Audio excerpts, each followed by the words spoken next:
एक बार एक किसान परमात्मा से बड़ा नाराज हो गया। कभी बाढ़ आ जाए, कभी सूखा पड़ जाए, कभी धूप बहुत तेज हो जाए तो कभी ओले पड़ जाए। हर बार कुछ ना कुछ कारण से उसकी फसल थोड़ी खराब हो जाती थी। एक दिन बड़ा तंग आकर उसने परमात्मा से कहा, देखिए प्रभु, आप परमात्मा हैं, लेकिन लगता है आपको खेती बाड़ी की ज्यादा जानकारी नहीं है। एक प्रार्थना है कि एक साल मुझको मौका दीजिए, जैसा मैं चाहूं वैसा मौसम हो जाए, फिर आप देखना मैं कैसे अन्न के भंडार भर दूंगा। परमात्मा मुस्कुराए और कहा, ठीक है, जैसा तुम कहोगे वैसा ही मौसम दूंगा, मैं दखल नहीं करूंगा। किसान ने गेहूं की फसल बोई। जब धूप चाही तब धूप मिली, जब पानी चाहा तब पानी मिला। तेज धूप, ओले, बाढ़, आंधी तो उसने आने ही नहीं दी।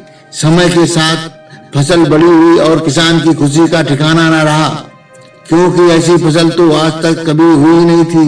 किसान मन ही मन में सोच रहा था, अब पता चलेगा परमात्मा को कि फसल कैसे उगाते हैं। बेकार में इतने बरस हम किसानों को परेशान करते रहे।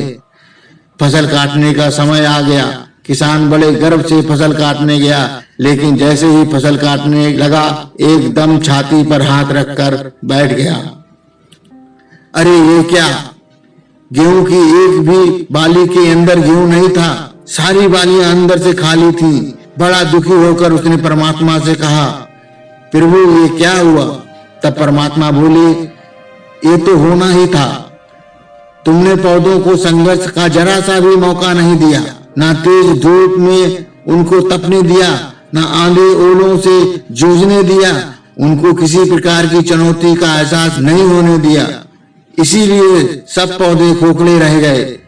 जब आंधी आती है, तेज बारिश होती है और ओले गिरते हैं, तब पौधा अपना अस्तित्व बचाने का संघर्ष करता है, और इस संघर्ष में जो बल पैदा होता है और वो ही उसे शक्ति देता है, ऊर्जा देता है। उसकी वजह से उसके अंदर नए बीज पैदा होते हैं। उसी तरह जिंदगी में भी अगर संघर्ष ना हो, चुनौती ना हो, तो आदमी खोखला रह जाता है, उसके अंदर कोई गुण नहीं आ पाता। ये चुनौतियां ही हैं जो आदमी के अंदर ऊर्जा पैदा करती हैं, उसे जीने का, कुछ कर दिखाने का मकसद देती हैं, हर दिन एक नया काम देती हैं। सोचो अगर ये सब ना हो तो जिंदगी कैसी होगी? इसीलिए चुनौतियों से डरो या भागो नहीं, उनसे कुछ नया सीखने की कोशिश करो। जैसे सोना आग में तपकर कुंदन बनता है, उसी तरह से इन चुनौतियों में खुद को तपाओ, फिर देखना आपका वो व्यक्तित्व सामने आएगा जिसे दुनिया सलाम करेगी और आप खुद उससे प्यार करेंगे।